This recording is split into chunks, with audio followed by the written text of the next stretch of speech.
Assalamualaikum warahmatullahi wabarakatuh. Perkenalkan, nama saya Faris Thomas Akil. Di sini saya akan memberikan sedikit pengetahuan saya tentang ilmu.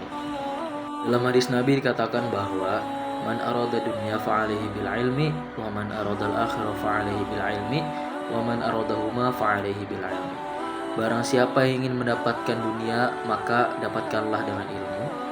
Barang siapa yang ingin mendapatkan akhirat, maka dapatkanlah dengan ilmu. Dan barang siapa yang ingin mendapatkan keduanya, maka harus mendapatkannya dengan ilmu. Kalau mau sukses di dunia, ya pakai ilmu. Kalau mau selamat di akhirat, ya pakai ilmu. Kalau kamu pengen sukses dan pengen selamat di dunia maupun di akhirat, ya pakai ilmu. Pada sejatinya mencari ilmu itu adalah merupakan suatu kewajiban bagi manusia, seperti yang dikatakan oleh Rasulullah SAW, yakni thalabul ilmi fardhatun ala kulli muslimin wal muslimat. Mencari ilmu itu adalah suatu kewajiban bagi setiap muslim dan setiap muslim perempuan. Terus kalau emang iya ilmu itu diwajibkan, kapan kita harus mulai mencarinya? Seperti yang dikatakan Rasulullah SAW, utlubul ilma minal mahdi ilal lahdi. Tuntutlah ilmu dari kamu masih dalam buayan sampai kamu ke liang lahat. Ini menyiratkan bahwa seorang muslim itu harus mencari ilmu dari dia kecil sampai dia tua, karena pada dasarnya mencari ilmu itu tidak dibatasi oleh usia. Hadis Nabi yang mengatakan bahwa utlubul ilma walau fisin, tuntutlah ilmu walaupun sampai ke negeri Cina. Kenapa harus negeri Cina? Kenapa nggak negeri Indonesia atau yang lainnya?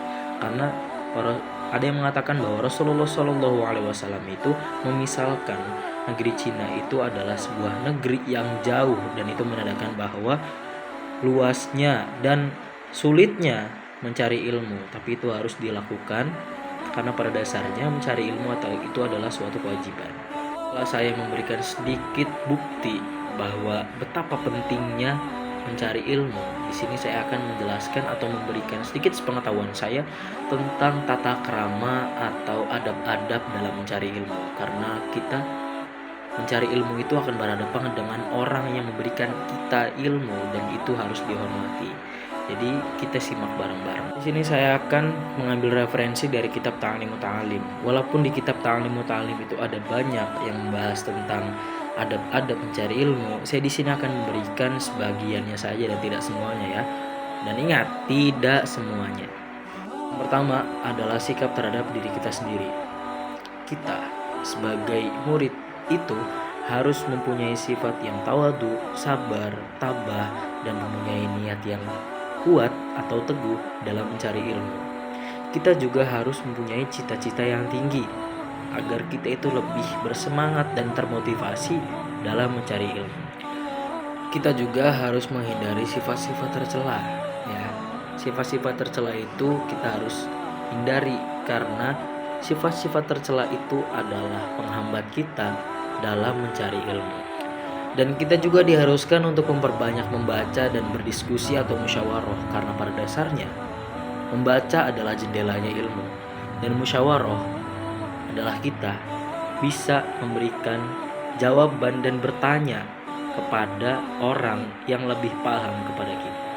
Dan ada yang mengatakan bahwa 80% ilmu yang masuk ke otak kita itu berasal dari musyawarah atau diskusi. Sikap terhadap guru. Jelas ya, karena kita itu harus menghormati siapa yang memberikan kita ilmu. Seberapa mudanya dia, kalau dia memberikan kita ilmu, kita harus menghormatinya. Bahkan Sayyidina Ali bin Abi Thalib radhiyallahu anhu mengatakan bahwa barang siapa yang mengajarkan saya satu huruf, maka saya maksudnya Ali bin Abi Thalib ya, akan menghamba kepada orang yang memberikan ilmu itu. Satu lagi, kita itu tidak hanya diwajibkan untuk harus menghormati guru, tetapi keluarganya juga kita harus dihormati, istrinya juga harus dihormati. Bahkan jikalau ada anaknya guru kita itu yang nakal, kita pun harus menghormati dia, karena mau bagaimanapun dia merupakan anaknya guru kita sendiri. Adalah menghormati ilmu. Nah, ini penting dan tidak boleh terlewatkan. Emang cara hormatin ilmu gimana, Bang? Nah, untuk menghormati ilmu sendiri itu salah satu caranya adalah dengan kita membawa kitab atau buku itu dengan cara yang benar. Emang caranya gimana, Bang? Nah, cara membawa kitab yang benar itu adalah kita memeluk kitabnya. Biar apa dipeluk, Bang? Biar ilmunya itu gampang masuk ke dalam hati kita, gengs, gitu. Dan dengan kita menghormati ilmu, insya Allah kitab itu akan memberikan kita barokah kepada hidup kita yang selanjutnya. Yakni sikap terhadap waktu. Kita sebagai murid itu harus bersabar ketika kita mencari ilmu ya. Misalkan kita itu sedang mengaji dan kita itu ngajinya sekitar 2 jam, tapi baru 1 jam kita sudah merasa mengeluh kayak, aduh kok ini lama banget, aduh ini lama banget, aduh ini lama banget. Nah, sikap itulah yang membuat kita menjadi tidak bisa menghargai waktu mengaji kita, karena pada dasarnya mengaji itu harus perlu sabar dan perlu cukup waktu yang lama, yakni sikap terhadap hawa dan nafsu. Kita sebagai murid itu harus bisa mengekang hawa nafsu kita. Kita harus bisa mengekang keinginan kita. Kita harus konsisten dan fokus terhadap tujuan kita dalam belajar. Kalahkan hawa nafsumu dan kesampingkan keinginanmu, kita belajar. Yakni mempunyai semangat seperti anak kecil. Barangkali masih ada yang bingung kenapa saya nyebutin anak kecil. Ada pepatah Arab yang menyebutkan bahwa belajar di waktu kecil bagaikan menulis atau mengukir di atas batu. Diumpamakan seperti itu karena ketika kita masih kecil itu ingatan kita masih kuat ya. Bagaikan mengukir di atas batu, dihantam badai, diterjang banjir sekalipun itu gak bakal hilang karena ingatan kita masih bersih dan masih bersih pokoknya. Yakni pemilihan ilmu. Dalam kitab Ta'lim disebutkan bahwa kita sebagai umat Islam itu yang pertama dan yang paling utama, kita itu harus memilih ilmu yang mengandung tentang keesaan Allah. Contohnya ilmu tauhid. Karena itu bertujuan untuk memberikan kita pemahaman tentang sifat-sifat Allah. Kenapa kita harus memilih ilmu tauhid itu lebih dulu daripada ilmu-ilmu yang lain? Karena jikalau kita memilih ilmu tauhid itu lebih dulu daripada ilmu-ilmu yang lain, kita sebagai umat Islam itu akan mengetahui sifat-sifat Allah secara dalil-dalil yang otentik.